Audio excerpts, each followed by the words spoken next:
in there to get him, and that is sack number 6 now for him on the year. Okay, was it a breakdown in protection? Did the running back not pick him up? What does it really matter? Sometimes it's just a great play made by the defense. Big-time sack. So after the sack, here's 2nd and 14.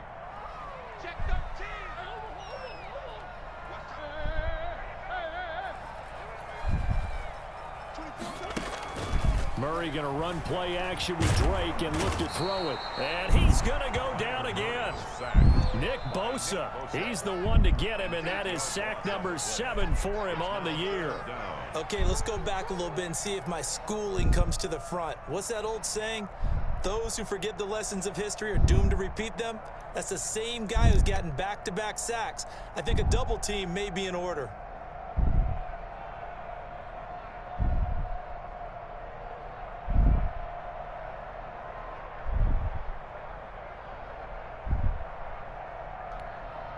Well, that last sack puts Murray and the Cards in a tough spot, 3rd and long.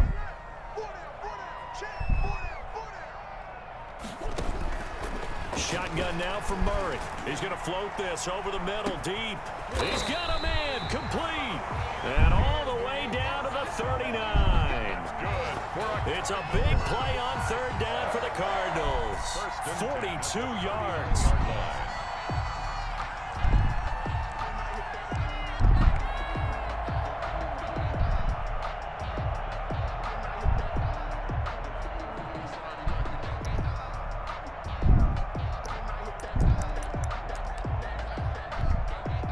So how about that for a chain mover? They're all the way down inside the 40 now for 1st and 10. Now Murray off play action. He's going to take another shot here. He's got his man. It's caught in the end zone. Touchdown, Arizona. Andy Isabella with touchdown number 15 on the year and 2nd of the game. And the Cardinals will extend their lead.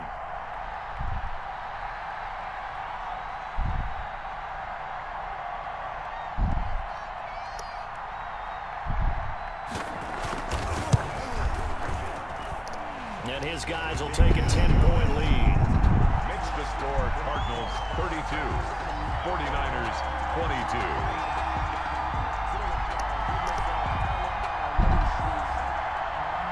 Zane Gonzalez to kick off for Arizona. Now after the touchdown, here's Gonzalez on to kick it away. Taken about 7 yards deep. And he'll be brought down shy of the 20, so the decision to bring it out of the end zone, not a good one. At their own 18-yard line.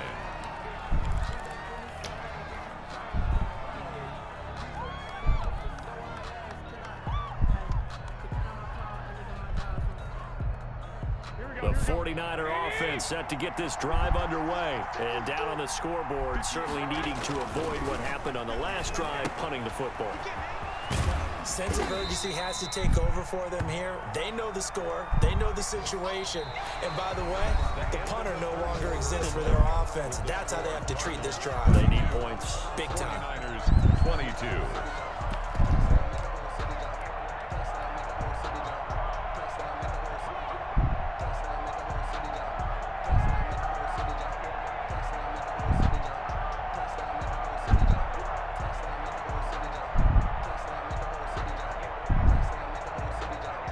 Second and 5 after the 5-yard completion on 1st down.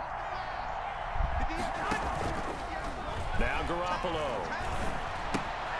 Coleman has it here right side. And he takes us beyond the 35 before going out of bounds. Give him 14 on that one and a 1st down. This possession means so much for them. They've got to focus on this drive and find a way to make this a one-possession game. Yes. Got to get a score. Yeah, so good with a field goal. Don't necessarily need a touchdown. Line of scrimmage, the 37 on 1st and 10.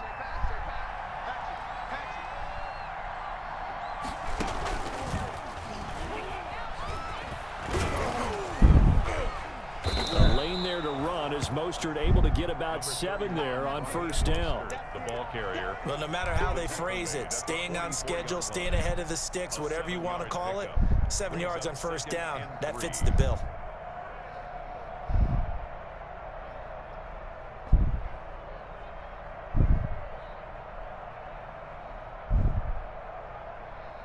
So they'll come up after the gain of 7 on a 2nd and 3. Again, they'll run it with Mostert. And he'll work it across midfield inside the 45. 12 yards there and a first down.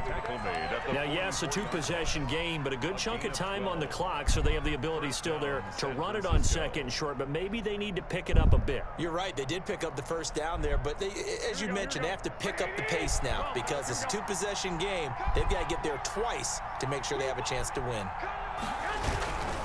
They hand it off to Mostert, and he takes it down to the 40 with a pickup of 4. Not a whole lot there. The defense was ready, it looked, for that run-pass option. You get the sense the next time he has that opportunity, he may keep it himself and get to the perimeter. Probably owes his back a little bit of an apology on that one, huh?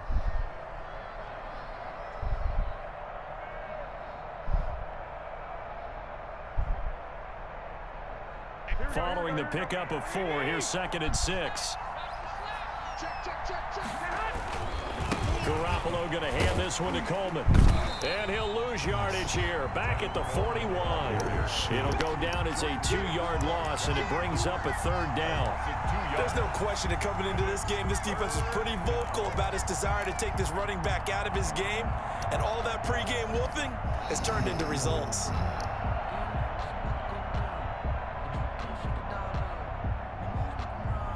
The Niners on 3rd down. They've hit it 50%, 3 of 6 to this point. This is 3rd and 8. To throw is Garoppolo. He can run for it, and he will. And he's going to get this down near the 30-yard line. A nifty bit of scrambling there. 12 yards, first down. All right, partner, I'm a defender, but I've got to express my admiration there. Moving around, making it happen, and instead of worrying about protecting himself, he goes and gets the first down. I've got to give it to him on that one. Normally, you don't want your guy taking shots, your quarterback, but it's winning time here in the 4th quarter. If he needs to make those plays with the legs, go ahead, right? Yeah, no doubt about it. At this stage of the game, all protections, they're off. 2nd and 10 at the 30-yard line.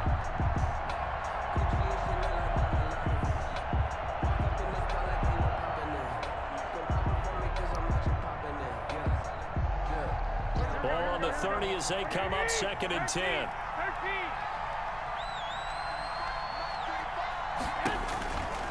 Garoppolo now. He'll get this into the hands of Mostert. And inside the 20 before he's brought down. A gain of 13. It's a first down. But one of the ways that quarterbacks keep all the receivers alive in a play, never lock in on any one guy. Make sure you keep your eyes moving, scan the field. And here he finds the open guy for a nice pickup. Looking for his running back, and he's got him. 7 yards on the play, and that'll make it a 2nd down. And we see another pitch and catch there to the running back. This position just continues to evolve. They become just as critical to the passing attack as a lot of receivers, tight ends, because their ability to make people miss in the open field can really generate big plays for an offense. Facing a 2nd and 3, ball on the 10.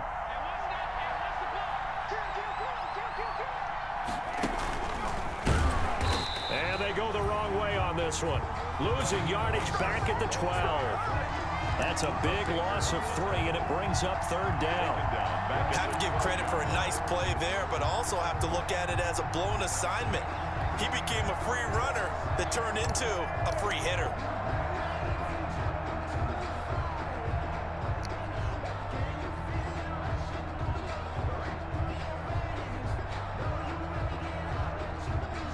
The Niners on 3rd down. They've hit 4 of 7. This will be 3rd and 5. They'll stay on the ground with Mostert. And he'll take this. Bullshit, nigga. Whatever, man. That's my best fucking offensive lineman. And this nigga getting called for a fucking holding. Nigga, whatever.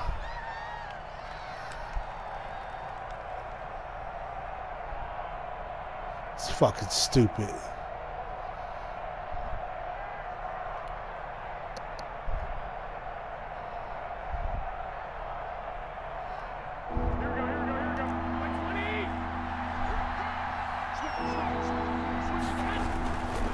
Once again, it's Mostert.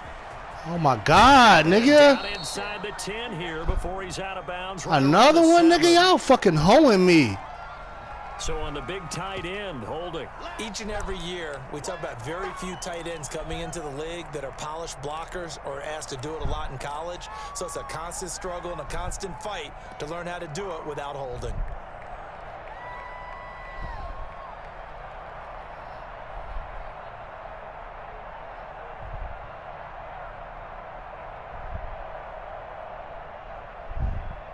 So following the holding call, what can they do here on 3rd and long? To throw is Garoppolo. And that is incomplete.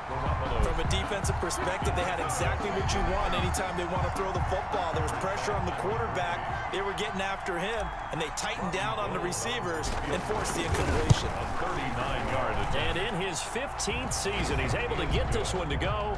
And this is back down to a 7-point game. So you knew one way or another that they needed the 2 scores. They get the easy one out of the way. Now they'll get the ball back, hopefully. Yeah, and the question is, how do you accomplish that? Do you onside kick it? Or since you have all 3 timeouts, do you kick it deep? To me, I'm playing field position with all 3 timeouts. I kick it deep and try and pin them back there. Charles, you said earlier this defense is probably going to need to hold these guys right around 20 or under that if they were going to have a chance. It was evident pretty early on that wasn't going to happen. Yeah, they left 20 behind a long time ago in this game, didn't they? It looks like they're headed towards a big, big number. But 20 was the threshold because that kept them in the ball game and kept the pressure off of their own offense. That play going for 16 yards to start the drive, 1st down. Brandon, I think you and I were both raised the same way in the game of football. You run to set up the pass, but I think we've discovered in this NFL, a lot of teams pass to set up the run, and that's what they've done throughout this game. They've aired it out, thrown it around the yard. Now they've come back to the running game, and they find a way to be successful with it. And he'll push his way up to about the 44 here. And the 49ers now going to use the first of their timeouts as they'll talk things over prior to this upcoming 2nd down play. At the 44-yard line. 3 yards on that last carry. Here's 2nd and 7. The former ASU Sun Devil, Eno Benjamin with it. And he'll be brought down at the 48-yard line. That one, a 1st down pickup of 8. And there we saw one of the downsides of blitzing during a rundown, because sometimes you get out of your gaps. You don't fit the run quite as well because you're headed towards the ball carrier with abandon. Not totally home free yet, but it's looking good as they come up 1st and 10. Murray a give. This is Drake. 5 yards is the tally on 1st down. That brings up 2nd and 5. Now San Francisco going to call their 2nd timeout as they get the stoppage with just over a minute to go in the game.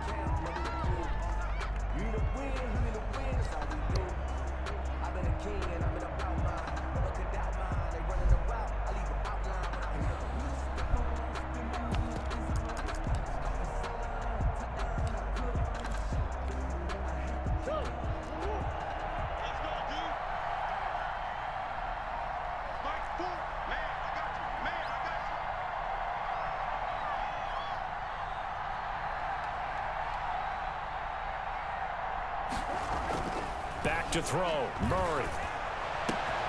The hook up on the right side to Hopkins. And this good game, bro. Chains again as the tackle's going to be made at the 49ers 23. A gain there of 21 yards. 1st and 10 at the 23-yard line.